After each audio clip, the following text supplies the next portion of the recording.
अस्सलामुअलैकुम नाजरीन हजरात, चैनल को अभी सब्सक्राइब नहीं किया है तो चैनल को सब्सक्राइब कर लीजिए, साथ में बेल आइकन ज़रूर दबा दीजिए ताकि आने वाली वीडियो की नोटिफिकेशन आपको मिलती रहे। मेरे आका सल्लल्लाहु अलैहि वसल्लम की अजमत पर कि वो कौम जो कब्र को भूल चुकी है, वो कौम जो दुनिया में डूब चुकी है, उस कौम को रसूल आजम सल्लल्लाहु अलैहि वसल्लम अपनी सुन्नत बताकर 15वीं शब को कब्रिस्तान की ज़ियारत की सोच अता फरमा देते हैं कि जो लोग साल भर कब्रिस्तान नहीं जाते वो भी कम से कम जो है 15वीं शाबान कब्रिस्तान जा करके अपनी कब्र के बारे में सोचें कि एक दिन हमें भी यहां पर आना है। लेकिन आप में से बहुत सारे साल में कई मर्तबा जाते होंगे, किसी का इंतकाल हुआ तो जनाजे के साथ चले गए। मैं बड़ी मादरत के साथ अर्ज करता हूं, मैंने ऐसे जालिमों को भी देखा है जो कब्रिस्तान में जाने के बाद बिजनेस की बात करते और कहे लगाते, वहां भी उन्हें कब्र याद नहीं आती, ना अपनी मौत याद आती। मौत बरहक है, मौत से कोई नहीं बच सकता, मौत से कोई फरार इख्तियार नहीं कर सकता। अंबिया किराम अलैहिमुस्सलातु व तस्लीम की जात और उनकी ज़बात मुक़द्दसा इस फर्श गीती पर सबसे अफजल व आला है। लेकिन अंबिया किराम अलैहिमुस्सलातु व तस्लीम को भी एक लम्हे के लिए मौत का जायका चखना पड़ा, वो भी इस वादी से गुजरे।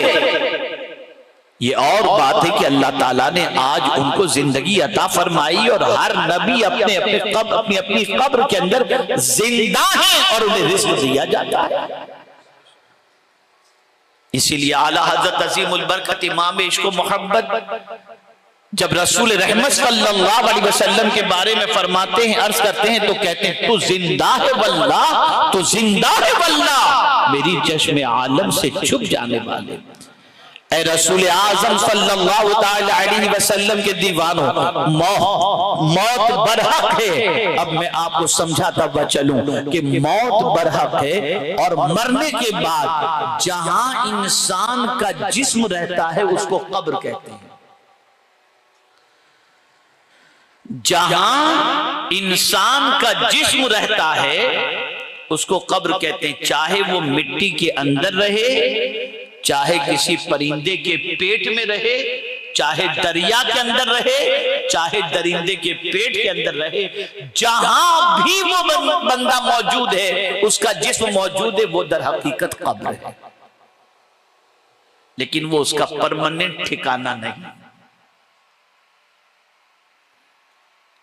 परमानेंट ठिकाना नहीं, वो एक टेम्पररी जगह है और फिर उसको वहां से उठाया जाएगा। वअन्नल्लाह यबअसु मन फिल कुबूर। अब मैं आपको बताना चाहूंगा, ये जो कब्र है ना, सबके लिए सिमिलर नहीं है। जैसे जमीन के ऊपर इंसान रहता है तो रहता तो है इंसान, लेकिन किसी के लिए जमीन के ऊपर महल होता है, किसी के लिए झोपड़ा होता है, किसी के लिए देहात होता है, किसी के लिए शहर होता है, किसी के लिए फुटपाथ होता है, किसी के लिए बंगला होता है। सबकी रिहाइश सेम नहीं होती। ऐसे ही सबकी कब्र भी सेम नहीं होती।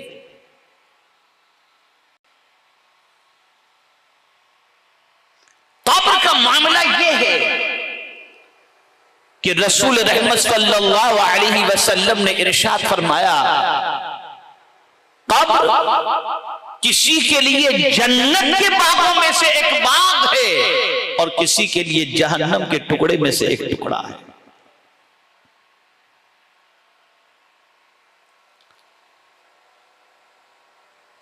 और कोई मरने वाला ऐसा नहीं जिसे कब्र दबाती ना हो। कब्र दबाती है, नेक बंदे को भी दबाती है, गुनहगार बंदे को भी दबाती है। तो सहाबा किराम अलैहिर्रिज़वान ने हुजूर सल्लल्लाहु अलैहि वसल्लम से दरियाफ्त फरमाया कि जब दोनों को दबाती है तो दोनों को दबाने की कैफियत क्या होती है? तो कुर्बान जाइए मेरे आका सल्लल्लाहु अलैहि वसल्लम के इरशाद पर। आकाए करीम सल्लल्लाहु अलैहि वसल्लम इरशाद फरमाते हैं कि जब गुनहगारों, फुज्जारों, कुफ्फार को कब्र दबाती है तो दाएं जानिब की पसलियां बाएं जानिब और बाएं जानिब की पसलियां दाएं जानिब हो जाती हैं। और नेक बंदे को कब्र दबाती है तो इस तरीके से जैसे माँ अपने बच्चे को गोद में दबाती है। एक माँ जिस तरीके से अपने बेटे को गोद के अंदर दबाती है तो बेटे को तकलीफ नहीं होती, सुकून मिलता है। ऐसे ही कब्र भी नेक बंदे को दबाती है इस तरह से जैसे माँ अपने बच्चे को गोद में दबाती है। कब्र किनके लिए जन्नत के बागों में से एक बाग है और किन के लिए जहन्नम के टुकड़ों में से एक टुकड़ा है, उसे समझना बेपनाह जरूरी है। कब्र में होने वाला अज़ाब किन गुनाहों की बुनियाद पर होता है, उसे भी समझना जरूरी है ताकि उन अज़ाब से, उन गुनाहों से बचने का जज्बा पैदा हो सके। ए रसूल आज़म सल्लल्लाहु ताला अलैहि वसल्लम के दीवानों, आप जरा देखें और महसूस करें। कब्र में जिन गुनाहों की वजह से अज़ाब होता है उनमें से एक गुनाह गीबत है। गीबत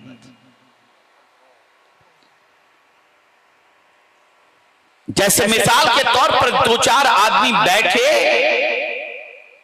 और उसके बाद जो हाजिर नहीं उनमें से किसी की बुराई करना शुरू कर दी।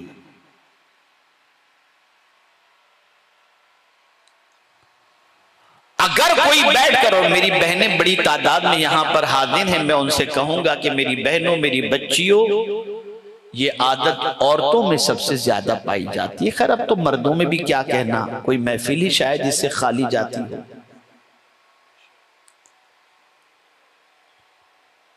ये गीबत कितनी बड़ी बुराई है आपको मालूम है? अपने मुर्दार भाई का गोश्त खाना और किसी की बुराई करना, ये दोनों बराबर है। आकाई करीम रऊफ और रहीम अलैहि तहिय्यत व तस्लीम में इरशाद फरमाया, शबे महराज मुझे जब सफर के अंदर जहन्नम दिखाया गया तो मैंने जहन्नम में कुछ बंदों को देखा जो अपने हाथों से अपने चेहरे को नोच रहे थे और उनके हाथों के नाखून पीतल के थे। जिब्रील से पूछा कि ये कौन लोग हैं? तो जिब्रील ने कहा, हुजूर ये वो लोग हैं जो दूसरों की गीबत उनके पीठ पीछे किया करते थे, बुराई पीठ पीछे बयान करते थे। ए रसूल आज़म सल्लल्लाहु ताला अलैहि वसल्लम के दीवानों, इसीलिए आकाए करीम सल्लल्लाहु अलैहि वसल्लम ने इरशाद फरमाया, जो अल्लाह और यौम आखिरत पर ईमान रखता है वो अपनी ज़बान से अच्छी बात कहे वरना चुप रहे। और ये अच्छी बात ऐसा नहीं कि मुसलमानों से ही अच्छी बात कहे, नहीं, बल्कि कुरान कहता है वक़ूलु लिन्नास हुस्ना, लोगों से अच्छी बात करो, चाहे कोई भी हो। जब भी उससे बात करनी हो तो अच्छे अंदाज के अंदर बात करो, अच्छे तरीके से बात करो। बड़ी मादरत के साथ मैं आपके सामने अर्ज करूं, हमारी गलियों में रहने वाले बच्चों की पहचान यह है कि माँ की गालियां और बाप की गालियां और बहन की गालियों से तो बात शुरू करते हैं, बल्कि यहां तक कि बहुत सारे सेठ दुकान के अपने बच्चों को, अपने मुलाजिम को गालियों से बात करते हैं और उनसे जब कहा जाता है ये मना है गाली मत बको, तो कहते हैं अरे ये गाली के बगैर सुधरता ही नहीं। ये सोच बन गई, ये मिजाज बन गया। ऐ रसूल आज़म सल्लल्लाहु ताला अलैहि वसल्लम के दीवानों, जरा मुझे बताओ, कभी आपने ये जानने की कोशिश की कि गाली कितना बड़ा गुनाह है? आक़ाए करीम रऊफ़ रहीम अलैहि तहिय्यत व तस्लीम इरशाद फरमाते हैं कि जब कोई शख्स गाली बकता है तो वो अल्लाह की नजरों से गिर जाता है, गिर जाता है अल्लाह की नजरों से। इसलिए अगर कोई ये चाहता है कि अल्लाह कब्र के अज़ाब से बचा ले, तो आज से गीबत करने की आदत को छोड़ देना चाहिए। आप या तो अच्छी बात करो या चुप रहो, किसी मोमिन की बुराई कतई तौर पर करने की आदत अपने अंदर न बनाओ, वरना मजे तो लोग लेंगे। आप अगर किसी की टांग घसीट रहे हैं, किसी की बुराई कर रहे हैं, तो लोग मजे तो लेंगे, अच्छा ऐसी बात है, ये सब करेंगे, लेकिन आपकी कब्र के अंदर कोई आपको सहारा देने के लिए नहीं आया।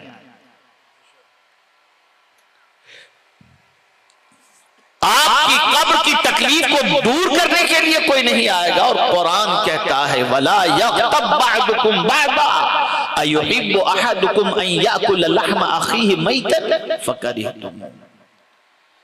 क्या तुम्हें का कोई बंदा ये पसंद करता है कि अपने मुर्दार भाई का गोश्त खाए? जिस तरह से तुम अपने मुर्दार भाई का गोश्त खाना पसंद नहीं करते, ऐसे ही एक दूसरे की गीबत करना भी तुम पसंद न करो। अगर तुम्हें किसी में कोई बुराई नजर भी आती है, जैसा आदमी उस अंदाज से अदब के साथ उसकी बुराई के हवाले से इस्लाह की बात उसके मुंह पे डायरेक्ट कर दो, उस अंदाज से कि अदब भी मलहूज रहे, रिस्पेक्ट भी रहे। 10 के सामने टोकने की बजाय अकेले में बुला करके मुझे ऐसा महसूस होता है, अगर आप ये करेक्शन कर लें तो बेहतर है। उस वक्त आपका दिल ये कहेगा यार शायद इसको बुरा लगा होगा, लेकिन अगर अच्छा इंसान है तो वो सोचेगा मैं इसका एहसान जिंदगी भर नहीं भूलूंगा कि इसने मेरा करेक्शन कर दिया और मेरी गलती से मुझे आगाह कर दिया।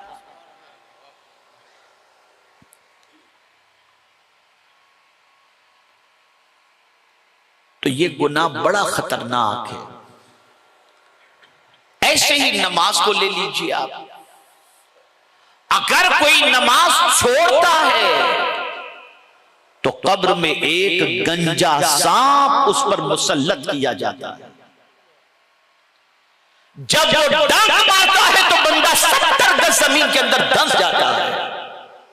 ये तर्क सलात की बुनियाद पर, ये नमाज कज़ा करने की बुनियाद पर। यहां तो खड़े भी रहते हो, चलते भी हो, बैठते भी हो और लेटते भी हो, लेकिन कब्र में चलना फिरना खड़ा रहना तो नहीं होगा, लेटना ही होगा।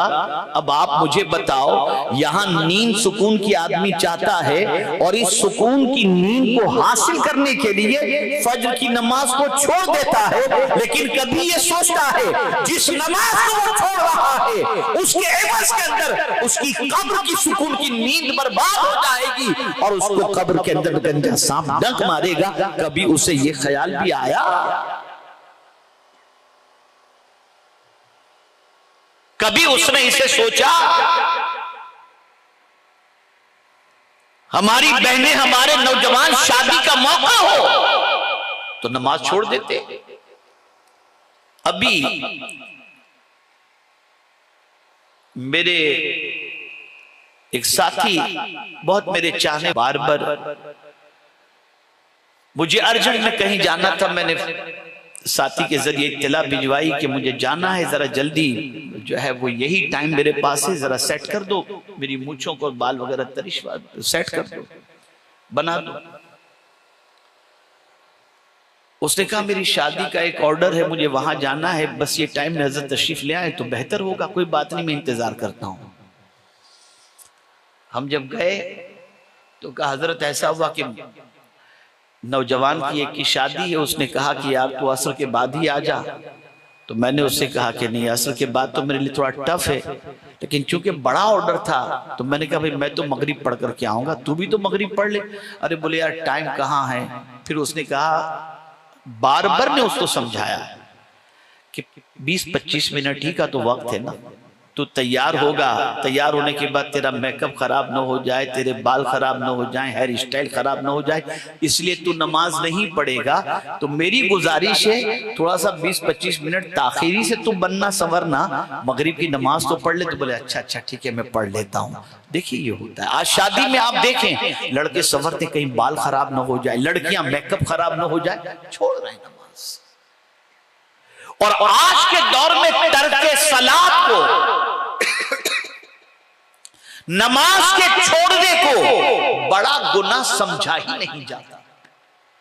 और ये इतना बड़ा गुनाह है, इतना बड़ा गुनाह है कि आकाए करीम सल्लल्लाहु अलैहि वसल्लम इरशाद फरमाते, जिसने एक वक्त की नमाज जानबूझ करके कज़ा की, उसका नाम जहन्नम के दरवाजे पर लिख दिया जाता है।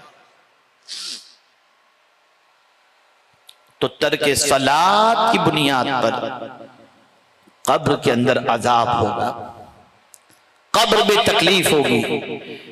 लेकिन थोड़ा सा साथ में एक और चीज भी बता दूं, जो कब्र तारीख है, कितनी अंधेरी कब्र, आप जरा सोचो।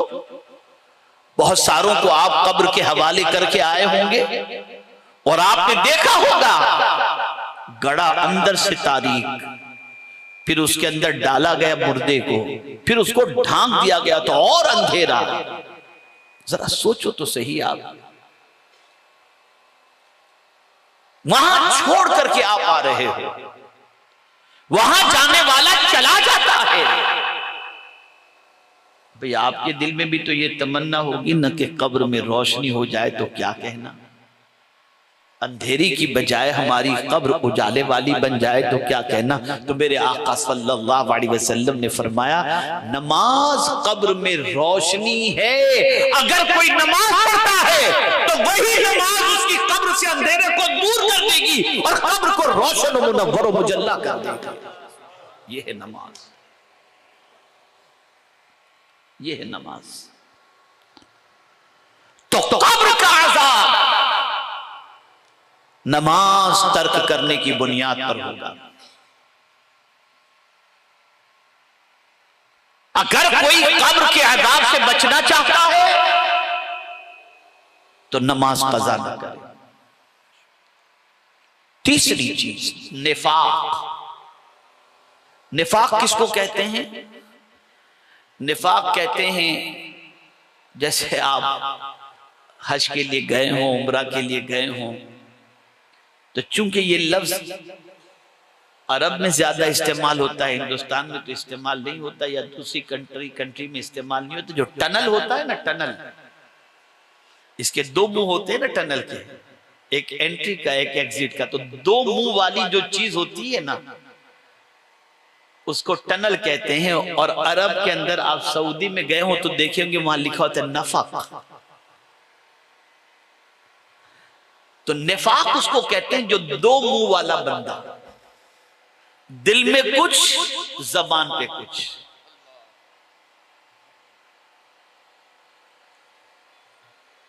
मोमिन से मिला तो कुछ, दूसरे से मिला तो कुछ, इससे मिला तो कुछ, उससे मिला तो कुछ। दो मुंह वाला बंदा।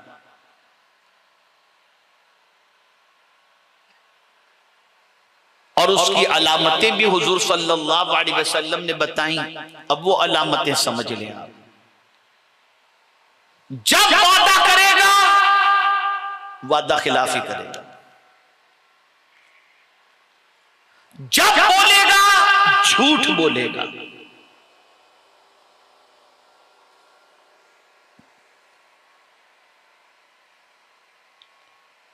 और जब उसके पास अमानत रखी जाएगी तो उसमें वो खयानत करेगा। ये मुनाफिक की अलामत हुजूर सल्लल्लाहु अलैहि वसल्लम ने बयान फरमाई। और एक अलामत और बता दूं, और वो अलामत ये है कि हुजूर सल्लल्लाहु अलैहि वसल्लम फरमाते हैं, मुनाफिक पर फज्र और इशा की नमाज भारी है। काम धंधा करके शाम को घर पर आए, ईशा की नमाज का टाइम है, बोला यार बहुत थका हुआ हूं, चलो यार थोड़ा सा देख लूं क्या है क्या नहीं, सो जाऊं बस। और सुबह तो उठने का नाम ही नहीं। तो अगर अल्लाह न करे ईशा की नमाज तबीयत पर गिरा गुजर रही है और फज्र की नमाज तबीयत पर गिरा गुजर रही है, बोझ बन रही है, तो अल्लाह रहम व करम फरमाए वो मुनाफिक जिनकी तारीफ कुरान के अंदर की गई है, उस मुनाफिक के दर्जे पर तो वो नहीं पहुंचेगा, लेकिन उसकी आदत उसके अंदर पैदा हो गई। उसकी आदत, जैसे मोमिन और काफिर के दरमियान फर्क नमाज का है कि मोमिन नमाज पढ़ता है, काफिर नमाज नहीं पढ़ता। मन तरकस फलात मुतअम्मिदन फकत कफर, जिसने जानबूझ करके नमाज तर्क की उसने कुफ्र किया। तो निफाक जो कहते हैं वो दो मुंह वाला बंदा, और कुरान मुकद्दस के अंदर अल्लाह अज़्ज़ व जल्ल ने इसके बारे में फरमाया, वइज़ा क़ील लहुम आमिनू कमा आमनन वइज़ा क़ील लहुम आमनू वइज़ा क़ील लहुम आमिनू कमा आमनन नास क़ालू अनुमिनु कमा आमन सुफ़हा। इसी के साथ एक और आयत करीमा मौजूद है कि जब वो ईमान वालों से मिलते हैं तो कहते हैं इन्ना माअकुम, हम तुम्हारे साथ हैं, और जब दूसरों से मिलते हैं तो कहते हैं इन्ना माअकुम, हम तुम्हारे साथ हैं। और जब कहा जाता है तुम मोमिन से मिलते हो तो कहते हो तुम्हारे साथ, इनसे मिलते हो तो उनके साथ। तो करते क्यों? नहनु मुस्ताज़िऊन, हम मजाक करते हैं, हम मजाक करते हैं। तो आज ऐसे लोग भी आपको पाए जाएंगे कि आपसे कुछ कहेंगे, किसी से कुछ कहेंगे। वइज़ा लक़ुल लज़ीना आमनू क़ालू आमन्ना वइज़ा ख़लौ इला शयातीनिहिम क़ालू इन्ना मअकुम इन्नमा नहनु मुस्ताज़िऊन। ये कुरान की आयत है।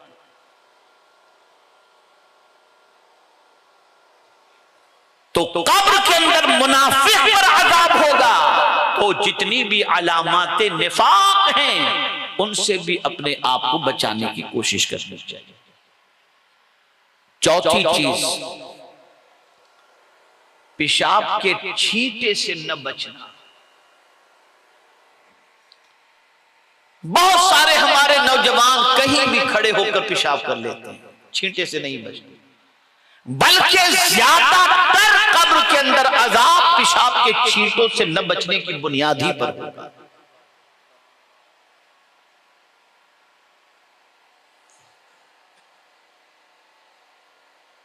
ऐ रसूल आज़म सल्लल्लाहु ताला अलैहि वसल्लम के प्यारे दीवानों,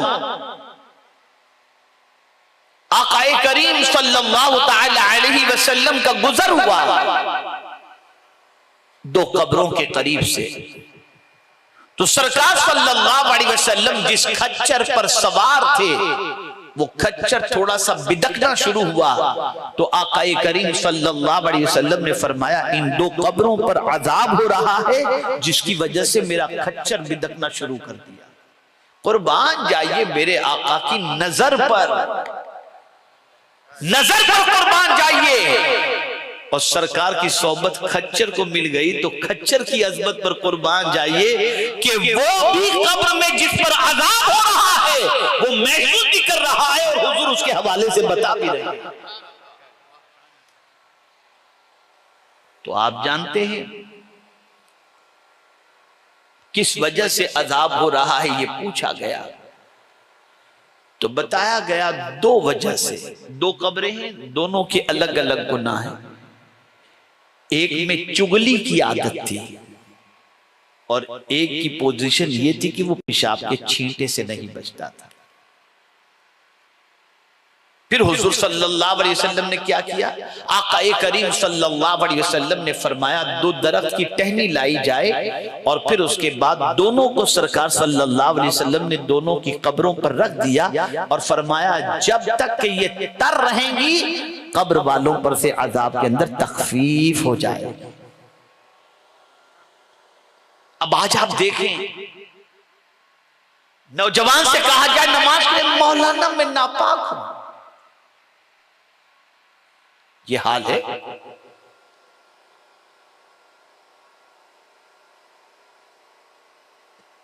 और नापाकी का हाल ये होता है कि पूरी पूरी रात नापाकी में गुजर जाती है, फजर की नमाज चली जाती है, कोई फिक्र नहीं, कोई फिक्र नहीं। अल्लाह नापाक रहने वाले से नहीं, पाक रहने वाले से मोहब्बत फरमाता है। इन्नल्लाह युहिब्बुत तव्वाबीन व युहिब्बुल मुतत्तहिरीन, कि बेशक अल्लाह तौबा करने वाले और पाक रहने वाले से मोहब्बत फरमाता है। तो ये भी एक गुनाह ऐसा है कि जिसकी वजह से अल्लाह अज़्ज़ व जल कब्र के अंदर अज़ाब अता फरमाएगा। एक और गुनाह है अपनी ज़बान से किसी के दिल को दुखाना, ये भी मामूली गुनाह नहीं।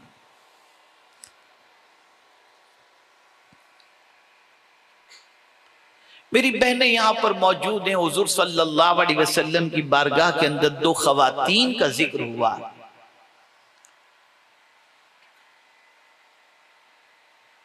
एक खातून के बारे में सहाबाए किराम अलैहिमुर रिदवान ने अर्ज किया, या रसूलल्लाह सल्लल्लाहु तआला अलैहि वसल्लम,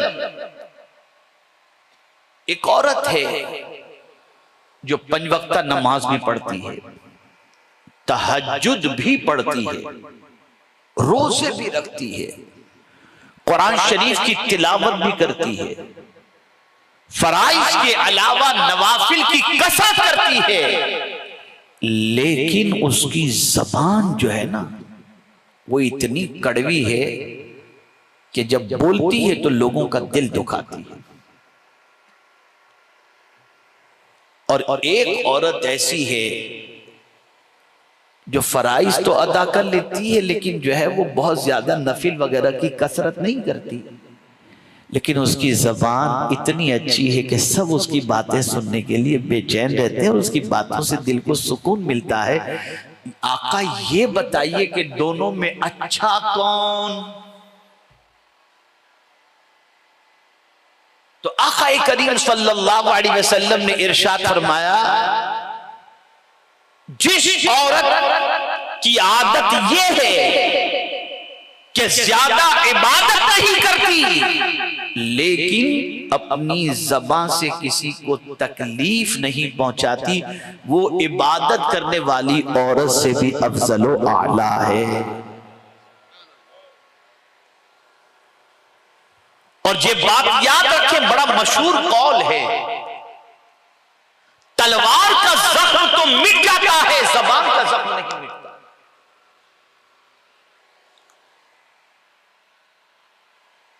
इसलिए अपनी ज़बान से किसी को तकलीफ न पहुंचाओ। हुजूर सल्लल्लाहु अलैहि वसल्लम से पूछा गया, मुसलमान कौन? मल मुस्लिम या रसूलल्लाह सल्लल्लाहु अलैहि वसल्लम। तो सरकार सल्लल्लाहु अलैहि वसल्लम ने फरमाया, जिसकी ज़बान से मन सलिमल मुस्लिमून बिलिसानिही व बियदिही, जिसकी जबान और हाथ से दूसरा मुसलमान महफूज हो, सही मानों में वही मुसलमान है। आज देख लें आप,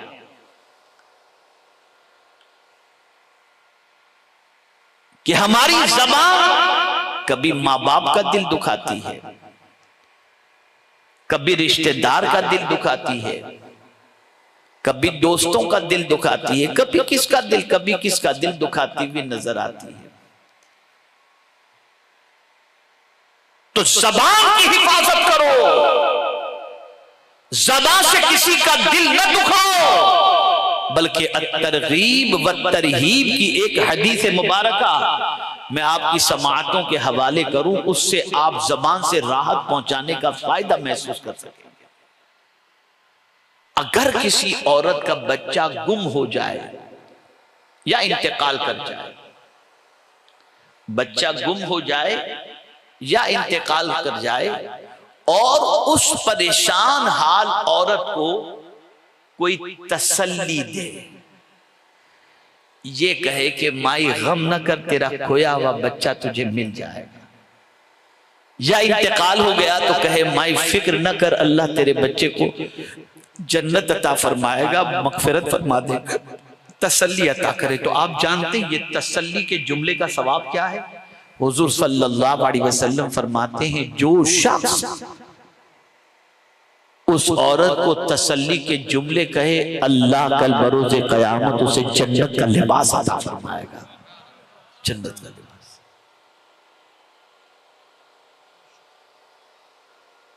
तो ज़बान से दिल न दुखाओ, ज़बान से अज़ियत न पहुंचाओ, इसलिए कि याद रखें। मैं एक बड़ी प्यारी बात मुझे याद आ रही है मौला अली करमल्लाहु ताला वजहुल करीम की, इसे याद रख लीजिएगा। मैं समझता हूं गुफ्तगू का निचोड़ यही है। मौला अली करमल्लाहु ताला वजहुल करीम फरमाते, किसी को इतना न दुखाओ कि वो तुम्हारी शिकायत अल्लाह से कर दे।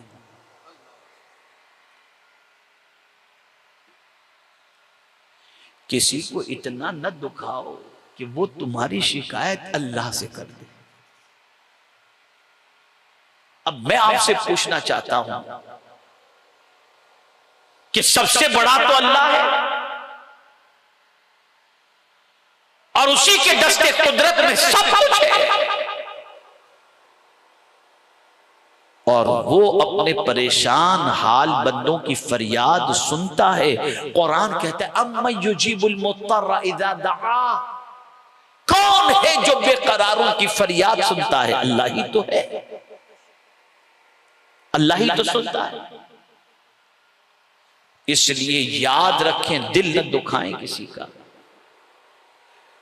हुजूर सल्लल्लाहु अलैहि वसल्लम फरमाते हैं मन अज़ल मुस्लिम फ़क़द अज़ानी व मन अज़ानी फ़क़द अज़ल्लाह व मन अज़ल्लाह काना युदखिलुहुन नार। जिसने किसी मुसलमान को अज़ियत पहुंचाई, सरकार फरमाते उसने मुझे अज़ियत पहुंचाई, और जिसने मुझे अज़ियत पहुंचाई उसने अल्लाह को अज़ियत पहुंचाई, और जिसने अल्लाह को अज़ियत पहुंचाई उसका ठिकाना जहन्नम है, उसका ठिकाना जहन्नम। मैंने आज कब्र में जिन गुनाहों की वजह से अजाब होने वाला है, उनमें से चंद गुनाहों का ही आपके सामने मैंने जिक्र किया है।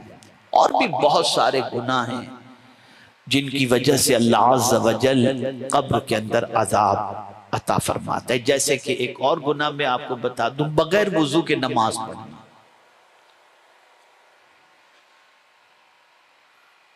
बगैर वुजू के उसको भी कब्र के अंदर अजाब होगा। और कब्र का अजाब मामूली अजाब है। अब सुनिए, आखिरी बात मैं अर्ज कर दूं, मैं मुसलसल सफर में रहता हूं। मौलाना ने बुढ़ापे का जिक्र भी कर दिया और सफेद दाढ़ी भी मेरी बता रही है कि अब आहिस्ता आहिस्ता ढलान की तरफ जा रहा हूं। लेकिन उस करीम का करम है कि रोजाना सफर, रोजाना जागना और रोजाना दीन का काम वो ले रहा है। अल्लाह का करोड़ों एहसान। अब कोई मामूली चीज होगी जिससे हुजूर ने पनाह मांगी होगी, आप जरा सोचो। वो रसूल रहमत सल्लल्लाहु अलैहि वसल्लम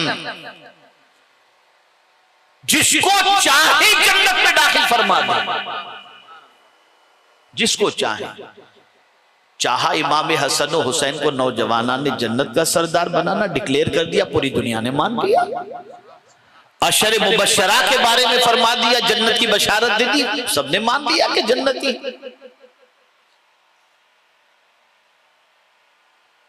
अरे हद तो ये है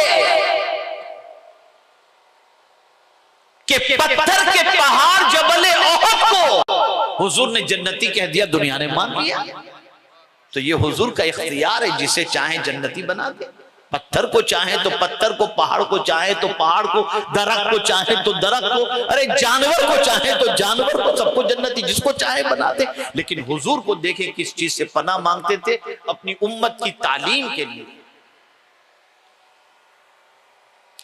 उम्मत की तालीम, चार चीजों से हुजूर सल्लल्लाहु अलैहि वसल्लम ने खास तौर पर दुआ के अंदर अल्लाह की पनाह मांगी। अल्लाहुम्मा इन्नी अऊज़ु बिका मिन अज़ाबिल क़ब्र।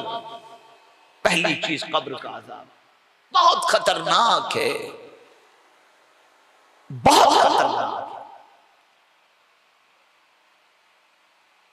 कभी आप और हम कब्र में होने वाले अज़ाब के हवाले से क्या हो रहा है हमें मालूम ही नहीं होता। हुजूर सल्लल्लाहु अलैहि वसल्लम फरमाते हैं कि कब्र वालों पर होने वाले अज़ाब के बारे में तुम्हें सिर्फ सुना दिया जाता,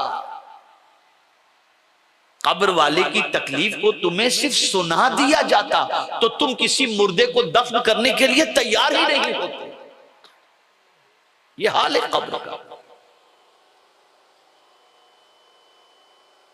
तो हुजूर सल्लल्लाहु अलैहि वसल्लम दुआ करते अल्लाहुम्मा इन्नी अऊज़ु बिका मिन अज़ाबिल क़ब्र, ताकि उम्मत हुजूर की सुन्नत समझकर ये दुआ करे। वरना आकाए करीम सल्लल्लाहु अलैहि वसल्लम और कब्र का अज़ाब नहीं। हुजूर सल्लल्लाहु अलैहि वसल्लम की कब्र का क्या कहना, जब मोमिन उन पर ईमान लाने वाले की कब्र जन्नत के बागों में से एक बाग बन सकती है, तो हुजूर की कब्र अनवर का क्या कहना। बल्कि सुनो, हुजूर का जिस्म, हुजूर सल्लल्लाहु अलैहि वसल्लम का जिस्म जिस जमीन से लगा हुआ है, जिस मिट्टी से लगा हुआ है, सूफिया फरमाते हैं वो जगह तो अर्शे आजम से भी अफजल हो आला, अर्शे आजम से भी अफजल वाला। लेकिन उम्मत को तालीम देना मकसूद है ताकि वो हल्के से कब्र के अजाब को न ले और सुन्नत समझ करके कब्र के अजाब से अल्लाह की पनाह मांगे। तो चार चीजों से हुजूर सल्लल्लाहु अलैहि वसल्लम ने दुआ मांगी, अल्लाह की पनाह की। अल्लाहुम्मा इन्नी अऊज़ु बिका मिन अज़ाबिल क़ब्र व मिन अज़ाबि जहन्नम व मिन फितनतिल महया वल ममात व मिन फितनतिल मसीहिद दज्जाल। जिंदगी और मौत की आजमाइश से अल्लाह के रसूल ने अल्लाह की पनाह मांगी सल्लल्लाहु अलैहि वसल्लम, जहन्नम से अल्लाह की पनाह मांगी और कब्र के अजाब से अल्लाह की पनाह मांगी और दज्जाल के फितने से अल्लाह अज़्ज़ व जल्ल के प्यारे हबीब सल्लल्लाहु अलैहि वसल्लम ने पनाह मांगी। हम गरीबी से पनाह मांगते हैं, बीमारी से पनाह मांगते हैं, सब अपनी जगह पर। मांगो, जरूर मांगना चाहिए। कर्ज से पनाह मांगते हैं। हाँ, यहाँ ये भी बता दें, जो कर्ज लेकर कर्ज अदा नहीं करते उनको भी कब्र में अजाब होगा। उनका अजाब भी बड़ा भयानक है, बड़ा भयानक है उनका अजाब। बवक्ते जरूरत कर्ज लो, मना नहीं है, लेकिन ऐश मौज और ताइजुशात के सामान इस्तेमाल करो और जिसका कर्ज लिया है उसको देने से गुरेज करो। हुजूर सल्लल्लाहु अलैहि वसल्लम के सामने जब कोई जनाजा रखा जाता तो सरकार सल्लल्लाहु अलैहि वसल्लम पूछते थे इस पर कर्ज है।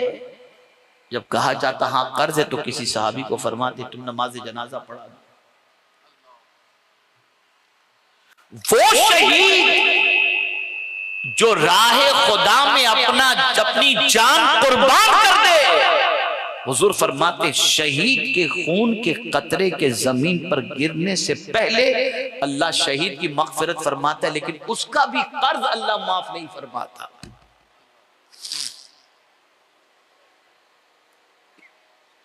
कर्ज माफ नहीं फरमाता।